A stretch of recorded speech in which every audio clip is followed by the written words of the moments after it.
Okay, you guys, we started a series last week, and this is a series on security. So we're just going to go step forward with it. You ready? Yeah. Okay. So, security as we defined, these are things, situations, and beliefs that make you feel safe, right? Things that make you feel safe. They give you the message that you're going to be okay if you keep doing these things or holding on to these things that make you feel safe. You're going to be okay if you do that. Everybody got it? Okay. It's something that is always familiar. Security has to be familiar. And it's something that you can control. And if any of you have any doubts or questions about any of this, just watch last week's service because we went into in-depth analysis as to how to build those building blocks so you could understand how we do control things and how we will even put ourselves in uncomfortable situations because they're familiar, and we derive security from that. So it was a good basis. Did anybody go home and start really looking at what makes you secure? Good. All right. So security actually governs all of our choices. And we talked about that last week. If I'm going to choose something, I'm always going to see how I feel. Is it familiar to me? You understand what I'm saying? That keeps us on somewhat of a limited trajectory. So we were learning last week to trust the universe, to trust that there is a greater giving us guidance, a greater that we do not know. We were trusting that God's light flows within us and that we were becoming the awareness of the I am. Those were our lofty affirmations of how we are choosing to shift our security from where we might have been into a more spiritual, tangible posturing. And it takes time to embody something like this because it is so very, very easy for us to embody spiritual concepts, especially when you're sitting in this room. We all acknowledge each other as children of God. We love Jesus Christ. We're walking the path of the Christ. We're great in the room. We go out into the world. And the people in the world aren't like that necessarily. They're focusing on something else maybe. And your focus shifts. So that's why we're handling a very, very, very important message for you today. Are you ready? Okay, I want to start with a scripture from Jesus' walk. This is the last week he is on the planet. This is chapter 155. Let's see if I can get to it quickly. So,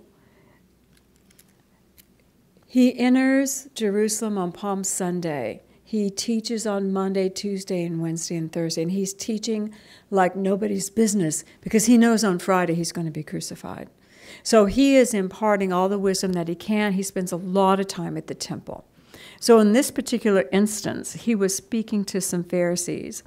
And it says that they came to question him because they're trying to trip him up. He's demonstrating a lot of power with the masses. So they're trying to make him publicly humiliated.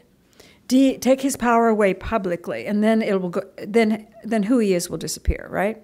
Because if they can humble him in his own words, trip him up in his own words. So this is what they say to him. So you got the stage? All right.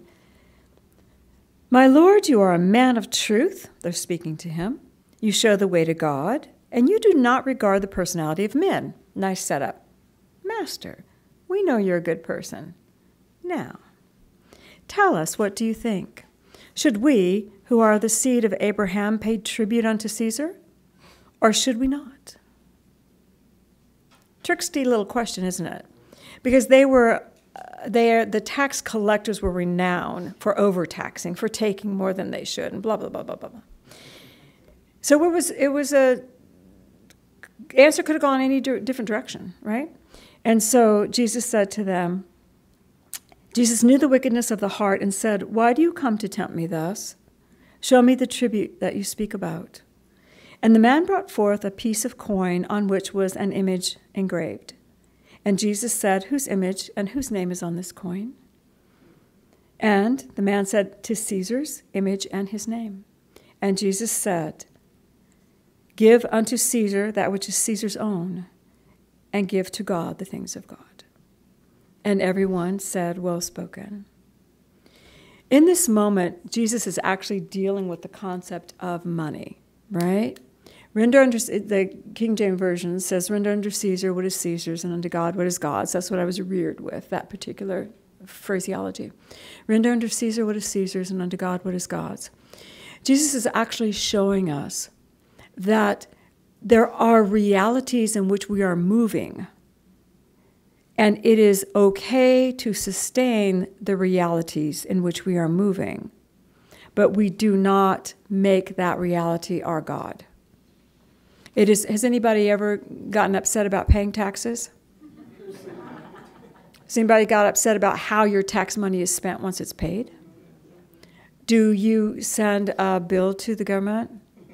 On your tax return, do you write, I disagree with you terribly, therefore I shall not pay? Or we could write, I disagree with you terribly, but here's my check. You know, you have a right to make that comment. But because the structure of the human world is using the monetary energy to sustain a structure.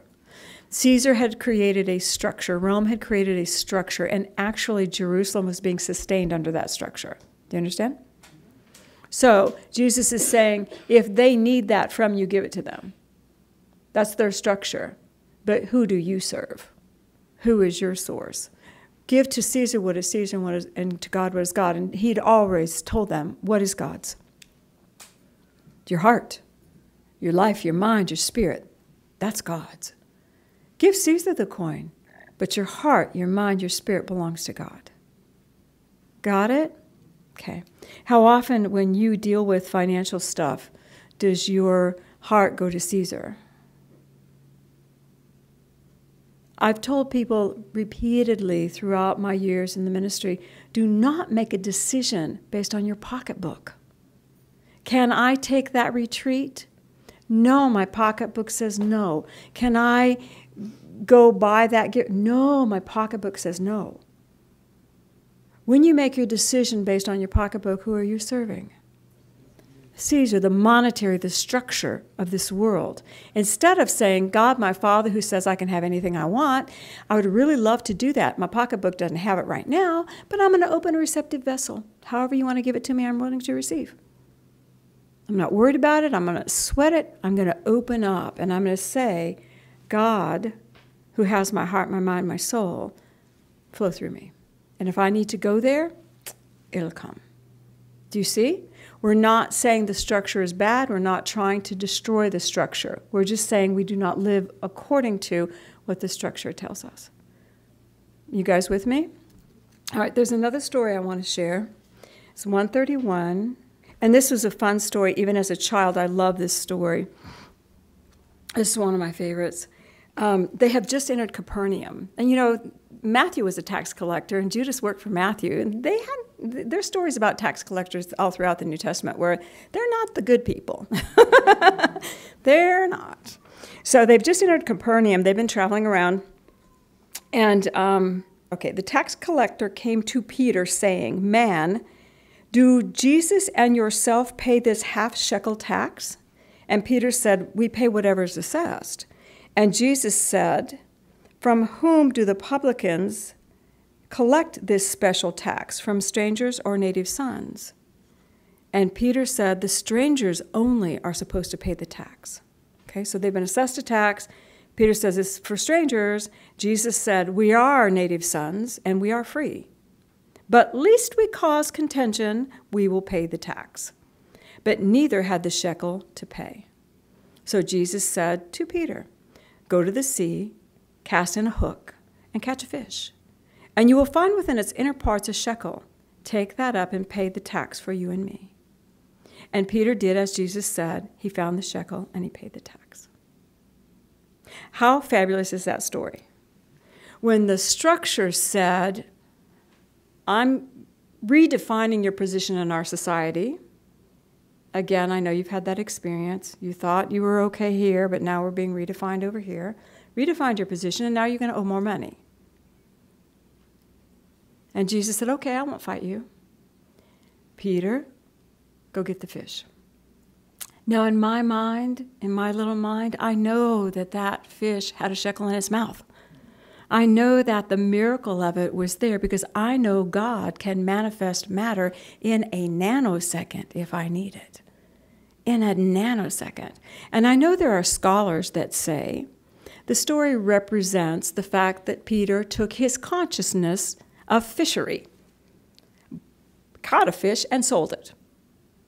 That gave them the shekel, and they paid the taxes. Either way, it doesn't matter. It came through Peter's consciousness, the directive of the master. Take your consciousness, Peter. You're a fisherman. Go catch a fish. There's a shekel there, whether it's in his mouth or in the buyer's hand.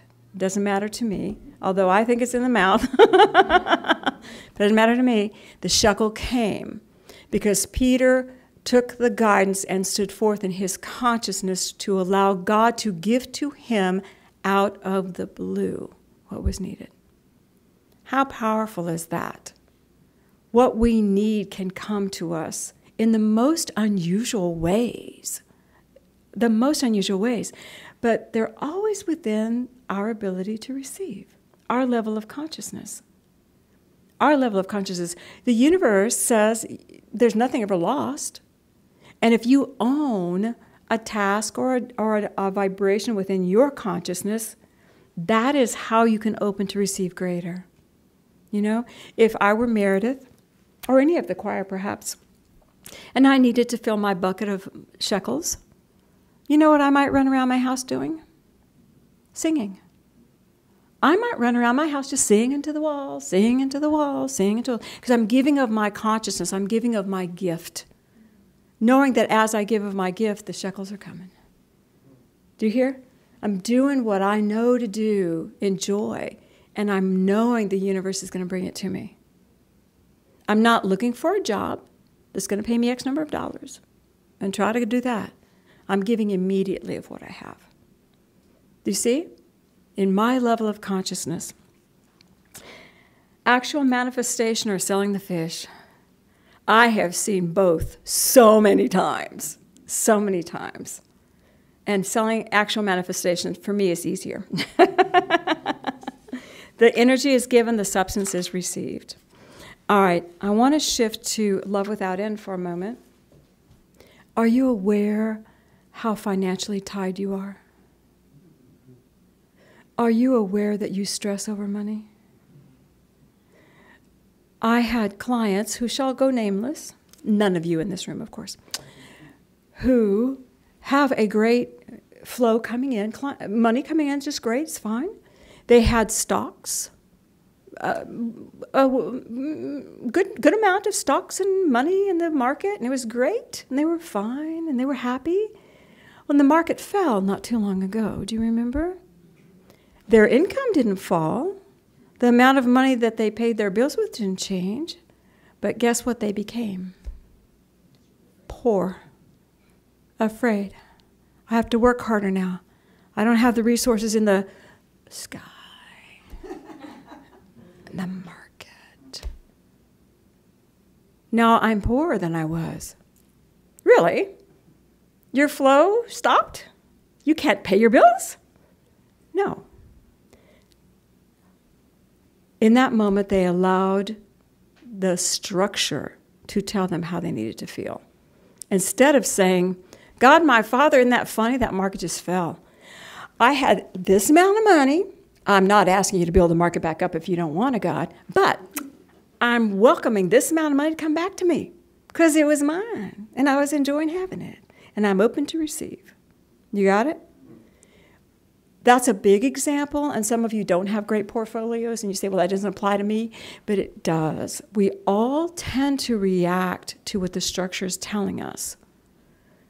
And then we go into, instead of counting our pennies that we have and that we're fine and our bills are paid and we're happy and the belly's full and lights are on, instead of counting that and going, yay, thanks God, we go into structure tells me I need to be afraid. With me? Okay. I mark a lot in here. This is from that beautiful book I love, Love Without End, and this is when Jesus was talking with Glenda Green. So, if you would, please flow with me on this. If you would like your sacred source, if you would like to be like your sacred source, you will learn the secret of commanding life is through being love. As you attain the ability to be love, you rise above the structures of the world. The seventh day, which is Sundays, is a celebration of Creator's supremacy over structure. Do you realize you come here and you put everything aside on Sunday to celebrate God? You're setting everything aside. How powerful is that? All right. Structure is an organizational factor in the universe, although secondary. It's a secondary and derivative one. I had to look up derivative because I couldn't figure out exactly what he's saying. He says that love brings order out of chaos, but structure implements the durable patterns of orderly arrangement. That I understood, but derivative. I couldn't understand exactly.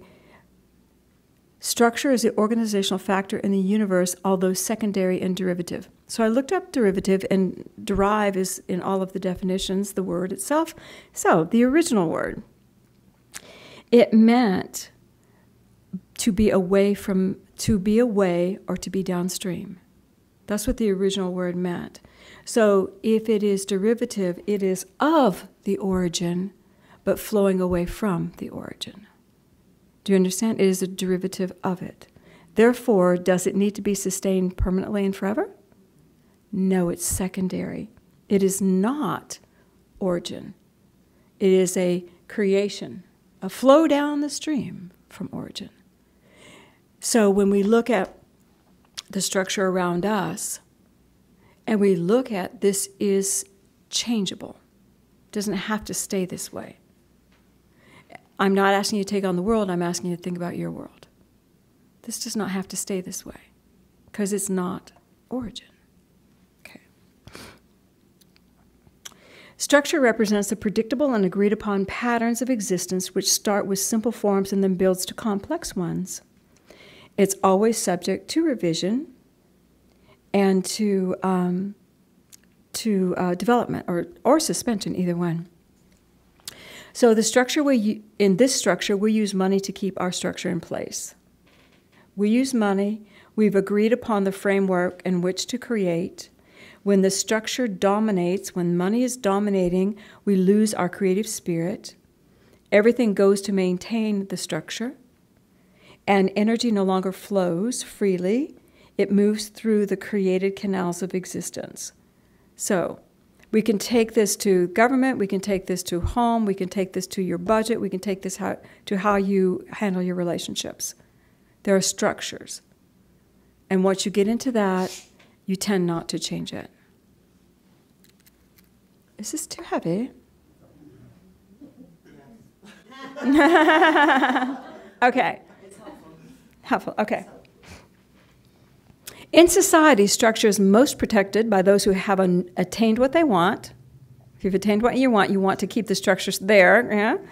And ironically, those who have so little that any thought of loss, any more loss is simply unbearable. Keep it as it is because I cannot afford to lose another thing. So this creates harmony between the rich and the poor. The rich don't want it to change because they want to be sustained, and the poor don't want it to change because they don't want to lose. Okay? By that contrast, the values get stuck and the mobility. Structures actually rob you of your true wealth because your true wealth is the harvest of love. When you let go of the structure, the real wealth is there, and it will multiply many times. The first thing you will learn is that you simply can't let go of your true wealth. All you have to do is let go of structure, because your true wealth is you. Then Jesus says, I shall be in receivership of my true wealth, which is in the harvest of love. Derivative, apart but away from the original source. Render unto Caesar, we're maintaining the structure. We're getting the shekel out of the mouth. We're maintaining the structure through spirit. We're cooperating with the structure through spirit. We trust God to supply based on our level of consciousness. Some of you decide that your level of consciousness is to work very hard, and you know God will supply you if you do. Some of us have the level of consciousness that we want to receive easy, and we know God will supply because we're ready to receive easy. Anybody want to shift to receiving easy? Okay. All right. As I shared with you last week, people used to write GAIMS on their checks. God is my source. When you begin to really embody God is my source, in that moment you are lifting above the structure. God is my source, not my paycheck. We're lifting above. So when we do that, I'm a channel, my thoughts create, and the structure provides my prosperity. My thoughts create and the structure provides my prosperity. So if this is true, where does our true security lie? Because this is what we're really looking at. Where does your true security lie? Your beliefs. It's in your heart. If you are afraid of losing, then your security lies in the structure. If you don't want anything to change, then your security lies in the structure. If you want to try to truly live as God is my source, then your security lies within that belief, which is aligned with spirit. Do you hear me? Okay. When we are in lack, we're struggling with the structure. We tend to try to prove worth. We tend to try to make the structure see us. The structure doesn't see you. That's the irony. The structure never sees you. It really doesn't care if you survive or don't. If you thrive or don't. The structure is not about that. It's about self-maintenance. It's a form. That's all it is. That's all it is. So we want to begin to move from structure to flow. And flow is when we're open to receive beyond, through the structure, but beyond, above, through it, or manifesting the miracle shekel, but receiving in cooperation with and allowing the structure to morph as it needs to. Allowing it to morph as it needs to. When my security is anchored in the flow of good and God, all I need will come to me. And it will come in ways you cannot imagine. Every desire that you have, everything that you want to experience that calls for shekels, calls for money. This is the way of the world. This is how we support our structure. We love our money. Do you love your money? Yeah, we love our money. We love being able to go to the store and buy something pretty and buy some food. We love this. We love making our mortgage payment. We love all of this. But we don't want it to tell us. We want God to move through us, sustain it as long as we need it sustained, and then being willing to step into that flow of God as source.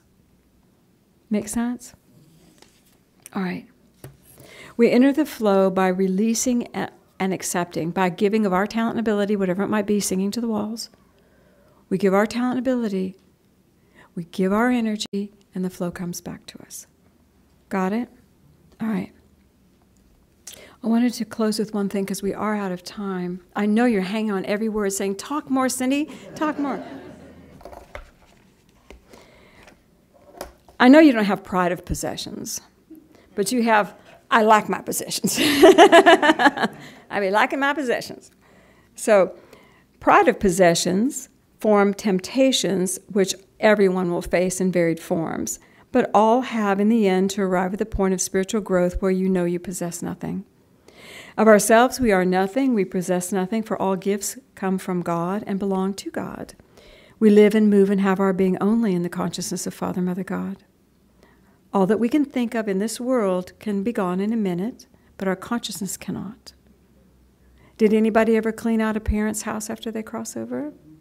The things your parents treasured went into a dumpster. They weren't even salvageable. They went into a dumpster. But they served them for that time, and that was good. But it's not a value we take with us. It's not a value that we have inside us. It's consciousness. So, while man possesses actually nothing, we come to the realization that within our consciousness we are a part of the whole, and in this realization we are wealthy beyond the dreams of earthly wealth. In this realization, the true wealth of man becomes part of the universe, and the universe is his to use, however he chooses. But because it's the universe, it must be used for good. So the wealth of the universe is ours here now to fulfill our dreams, to help us be whatever we want to be, stable, excited, happy. The universal flow is for us. We just have to look at the structure slightly differently. Think about the flow and think about the revision of what has been dictating you. Think about the revision and ask your spirit, your heart, your soul, what might I do to expand my trust of the universe and to stop listening to my pocketbook to tell me what to do. Expand and know I am the creator. Got it? Did you need to hear that today? Yes. All right, let's go within. And let's just breathe and feel a beautiful column of light come over you. And I want you just to feel, I want you to ask now, Father, Mother, God, flood each column of light with the abundant treasures of this being that you surround. And feel just a light, a color, a vibration, a sparkle coming into your column of light.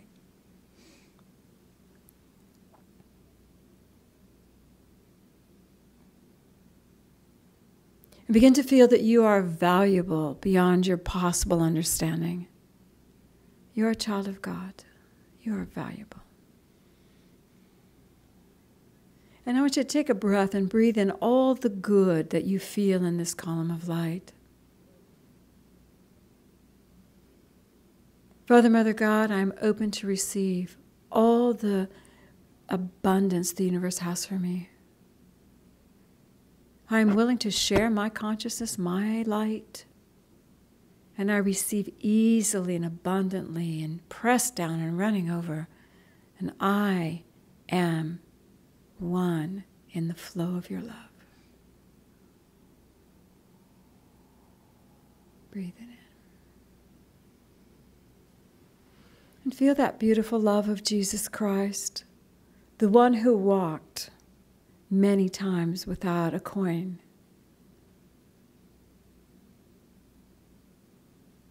But who was supplied. There is more. There is more. Breathe and feel your heart opening to be willing to take a step into the greater that the universe has for you, the more. And let it just engulf your heart for a moment. Say, I easily accept. And we thank you, God. We thank you that we are in that flow. And we thank you, Jesus Christ, for holding our hand when we falter, for keeping us open and calm. Feel the love engulfing you, and allow your focus now just to come back to your body, your chair, where you're sitting, your feet. You are spirit, child of God. Abundance is yours. Take a breath. And when you're ready, you can gently open your eyes.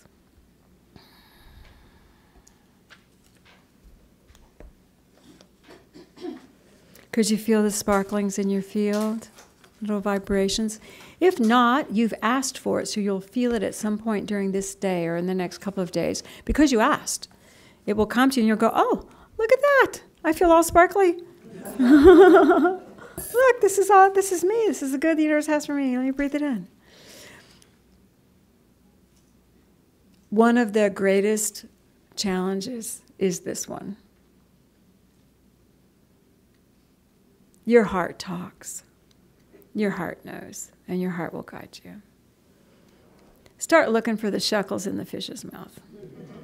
Say, yea, God. Yeah.